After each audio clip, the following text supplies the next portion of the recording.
परम पूजनीय परम वंदनीय सर्व श्री आशुतोष महाराज जी की जय। श्री सद्गुरुदेव भगवान की जय। श्री कृष्ण बलदेव की जय।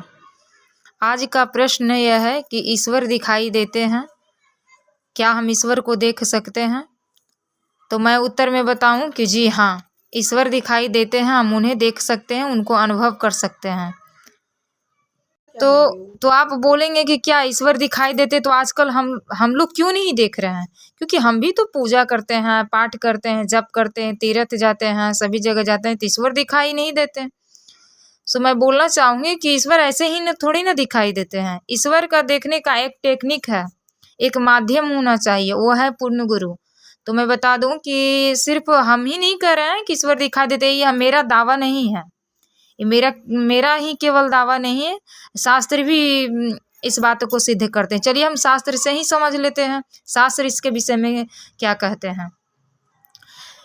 एक सूक्त वेदोक्ति का एक मंत्र लिखा हुआ है, जिसमें है नासा ध्यान दृष्टि भ्रिकुटी में सुरति श्वास के माही, ईश्वर देखियो जात है या में संशय नाही।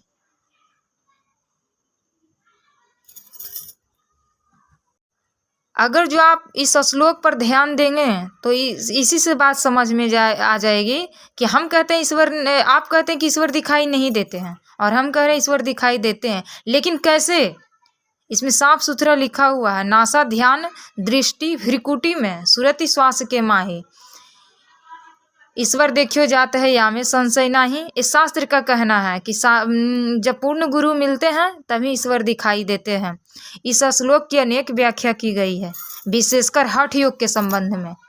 हठ योग जो हम अपने हठ से करते हैं, और इसी के आधार बनाकर नासाग्र पर, भ्रिकुटी पर, श्वासों पर एकाग्र करने वाली ध्यान पद्धतियाँ बहुत आजकल समाज में प्रचलित हो गई है।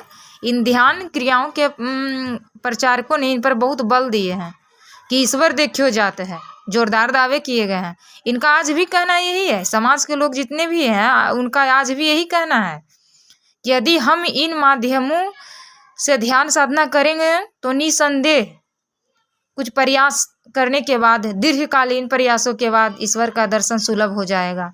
लेकिन प्रिय पाठक गणों, सुनने वाले, आप समझिए, इनमें से कोई संशय नहीं है कि सूक्त देव की उक्ति जो है एक आध्यात्मिक सत्य को उजागर करती है। यह भी सही है कि दृष्टि भ्रिकुटी में और सुरति श्वास में रखकर ध्यान साधना का एक शाश्वत विधि है, परंतु केवल इन क्रियाओं के आधार पर ही ईश्वर का दर्शन होने का दावा करना क्या सही है? नहीं। ईश्वर का दर्शन अथवा साक्षात्कार कब होता है? क्योंकि अगर जो हुआ होता तो सबको हो जाता, दर्शन सभी को मिल जाता, लेकिन नहीं। दर्शन तभी होते हैं जब समय के पूर्ण गुरु हमारी भ्रिकुटी में स्थित तृतीय नेत्र को जागृत कर देते हैं। इसके लिए अभ्यास के लंबे अंतराल तक प्रतीक्षा नहीं करनी पड़ती। यह दिव्य दर्शन गुरु द्वारा ब्रह्म ज्ञान के दीक्षा प्राप्त होते ही हो जाता है। आपने सुना, ब्रह्म ज्ञान का दीक्षा लेते ही और भगवान का दर्शन हो जाता है, भगवान का ज्योति स्वरूप का दर्शन हो जाता है। इसमें कोई संशय नहीं है। जब हमारे वेद शास्त्र कह रहे हैं तो हम क्यों हट करें कि आज ईश्वर का दर्शन नहीं होता है, प्रभु का दर्शन नहीं होता है, सिर्फ नाम जप करो, माला फेरो, ऐसे पाखंड करो, ऐसे ये करने से नहीं होता है। जब तक तो पूर्ण गुरु मिलते ही हो जाएगा। अगर जो नहीं हो रहा तो समझ लीजिए आपके पूर्ण गुरु हमें मिले ही नहीं हैं, क्योंकि हमारे शास्त्र कह रहे हैं इनमें से दोनों सही नहीं हो सकते, एक झूठा और एक सत्य जरूर हो सकता।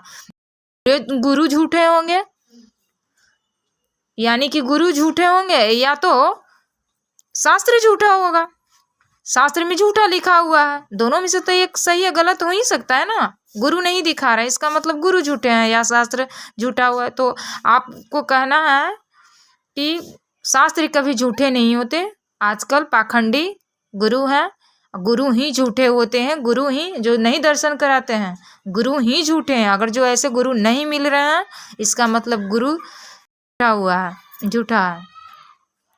और हम एक उदाहरण से समझते हैं। वैदिक काल में ध्यान साधना से पूर्व ऋषि कुमार नचिकेता हाथ जोड़कर खड़ा होना पड़ा। किसके समक्ष? उस समय के पूर्ण गुरु रामाचार्य जी के समक्ष। नचिकेता ने विनीत भाव से उनसे परम जिज्ञासा की आचार्य, हे देव, आप यदि मुझ पर प्रसन्न हैं तो धर्म अधर्म व इस संपूर्ण कार्य कारण जगत से परे इस स्थूल संसार से अलग परम तत्व के बारे में मुझे बतलाइए।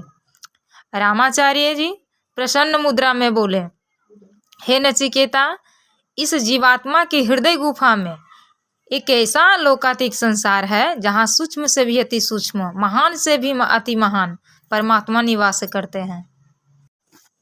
कठोपनिषद का एक और मंत्र है जिससे पता चल जाता है कि हमारे गुफा में एक हमारे दिव्य नेत्र है जो जहाँ पर आत्मा निवास करती है, वो खुलने के बाद ही, दिव्य दृष्टि खुलने के बाद ही परमात्मा का दीदार होता है।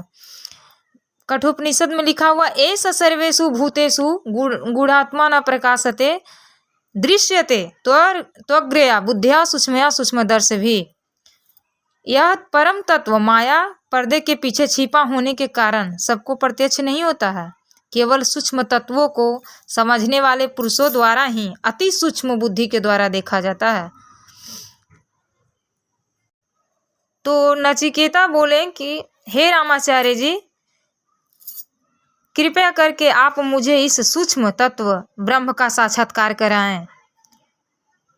रामाचार्य जी नचिकेता के जिज्ञासा भाव से अभिभूत हुए, तत्व दर्शन प्रदान किए। बोले, लो नचिकेता, हृदय गुफा में व्याप्त परम तत्व ईश्वर यही है जिसके विषय में तुमने पूछा था। तो आपने देखा कि नचिकेता ने ब्रह्म ज्ञान, नचिकेता ने स्थूल से परे उस सूक्ष्म तत्व जगत को देखा। अनुभूतियों का आकाश चाहे कुछ भी रहा हो, परंतु उनकी धरती अर्थात आधार एक ही थी, सद्गुरु, एक पूर्ण महापुरुष। नचिकेता के मस्तक पर रामाचार्य जी का कृपा हस्त रखा गया। अर्जुन के दिव्य चक्षु का जगत गुरु श्री कृष्ण ने उद्घाटन किया।